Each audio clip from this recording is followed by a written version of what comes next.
What's up? This is Austin. I'm about to tell y'all today what it was like for me to make my dating life better and what I did. So the number one thing, well, first of all, let me tell you where I went. I went to Brazil. Okay, for y'all that don't know, Brazil is a South American country. It's the biggest one over there. It's known for beautiful women, feminine women, peaceful women, everything good. But anyway, to start off here, I'm in Dallas, Texas, and the dating scene is fucked up out here. Now, I'm not looking for a serious relationship or nothing, but I'm just looking to have fun dating and maybe I could lead into something. The people out here don't really know what they want to do. You know, they don't know if they want to have sex with you, date you, marry. They don't know what they want to do. My failure rate out here, I can get a number, right? But I'm not the only one like this. Everybody I know that moves here says the same thing. You can get a number, and the games are like to an all-time high. I tried to make sure something wasn't wrong with me first, and I went to Austin, Texas. I say in Dallas, for every 10 women I'd approach, maybe 2 of them would go somewhere. I went to Austin to try to, hang out. That number changed to like 4, 5, 6. But I've always wanted to meet a Brazilian woman since I was a kid, since maybe like 6. And I finally bit the bullet and went in February 2022, which is 4 months ago. That's during Carnival. And I will say it was a day and night difference. I was talking to women before I got there, and I could already experience that, but it was a day and night difference. The minute that we got off the plane, you could just see women, beautiful women everywhere. And that, like, the average, what's a 7 in Dallas would be like, no, what's a 7 there would be a 10 in Dallas. So you got unbelievably beautiful women that are friendly. If they're available, they're friendly, and they're not going to play the whole hard to get just because they got a lot of options. I mean, it's not just a utopia cakewalk where, oh, just because you're an American, she's going to fuck you, and that. It's a reasonable game, right? The way I want it to go is, if you're available, I approach you. And if you're available and you're interested, you give me your number like a normal human being would. And if you give me your number and I'm direct, I'm right off the bat, okay, so when are you free this week? I don't waste time because I know women don't want pen pals. But I'm like, okay, so when are you free? If they're free, we meet. And if we like each other, things go from there. By things going from there, I mean, if she wants to fuck the first night, so be it. I'm a man. It is what it is. If she wants to go on several dates, that's not going to happen. Maybe not past 2, but it is what it is. You want it to be clarity when you meet somebody. What you'll experience here is, I don't know what I want to do, but I already talked about that. So, in Brazil, you approach a woman. If she's interested, she'll give you her number. If she's free, she'll let you know. She's not going to give you her number if she's not interested, right? Like, I've asked somebody, just what's your name? She said, I don't have a name. Okay, take that for what it is. That means I don't want to fuck with you.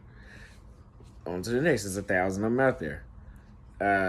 But what they won't do is get your number and play with you for 8 weeks. So if you have that problem here in the U.S. or somewhere else, I would try Brazil. The playing is, you're still going to get played with. Like I said, it's not a utopia, but it's at a all-time minimum. Like, for every 10 women you approach, at the most, one of them is going to play with you if she gives you her number. And that's just, I can't find another way to describe that. That's the best way.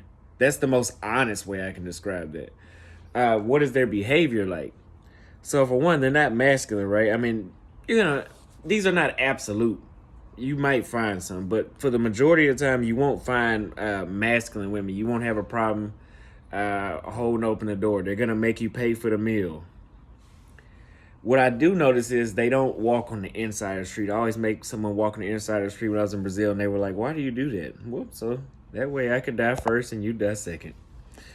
Uh, but yeah, they have that super feminine.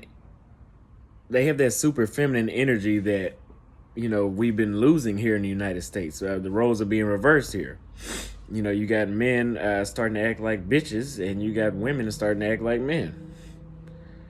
Over there, the women act like women. I mean, they're talking all with their fingers. They're soft voice.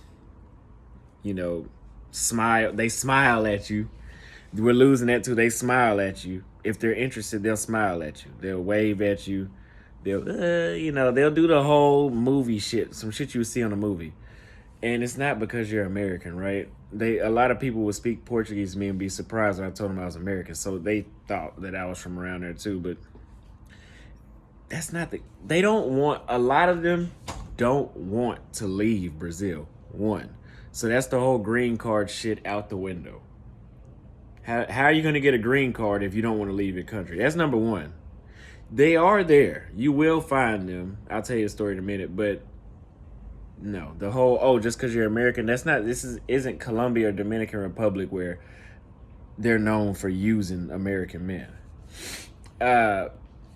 Two, they don't want your money, right? They will Uber to you. The only thing they're requiring you really is to pay for the meal or the drinks. But if they're coming to you, they're going to ride the bus. These motherfuckers will ride the bus to come see you. No woman in the United States is going to ride the bus. I don't give a fuck. I don't care what you say. She's a 1 in 10 million if she does. So they have super feminine energy. They put in the effort. The green card, all that's out the window. If you getting taken for a green card, more than likely you were just a sucker from the beginning. Like you were, and when I say that, I'm saying that you were blinded by sex. You were thinking with your dick. That's why you got hit with the green card. You couldn't notice a red flag. People, that's obvious because I went up to the chick last time I was there and got her number. She was cool at first, and then she messaged me like, "Send me some money." I'm like, "Bitch, I'm not sending you no money." I was like, "What am I getting out of sending a stranger money? You a prostitute or something?" Which is legal there. And she's like, "Oh, you're a gringo. That's normal for them to do that." I was like, "Well, you got the wrong fucking one. I'm not doing that. What, you know, some kind of clown? I'm not just gonna send you money." But anyway, that was one time. Other than that, it's been people's birthday before, and I'm like, "Here, I'm gonna send you $10, which is $50 over there, which gets them a meal. I'm gonna send you $10, for your birthday." And then I get no response for hours. And I'm like, okay, I guess she didn't want it. And she'll come back and be like, "That was kind of weird. I've never met you before and you want to send me money." So, and I was like, how's that weird? In the United States, women damn near require you better be ready to pay for something. But not all the time, but most of the time, you better be ready to pay something. It's common. Y'all know what I'm talking about. She's like, "Yeah, people here only do that with close family with close friends and family." That's a culture shock between the United States and Brazil. Like I said, in the United States, complete strangers want you to, it's just fucked up. But they give you feminine energy. So they're super feminine, and there's no problem with sex, right? That's understood. Usually if they're going on a date with you, 9 times out of 10, they want to fuck. And when they fuck, they're fucking passionately. There's not the starfish laying there, dead body. They're active. It's a day and night difference on all aspects in Brazil. I'll give you another story. So I met someone walking down the street. Should I tell them that one? I met someone walking down the street and she was beautiful. So I said hello to her.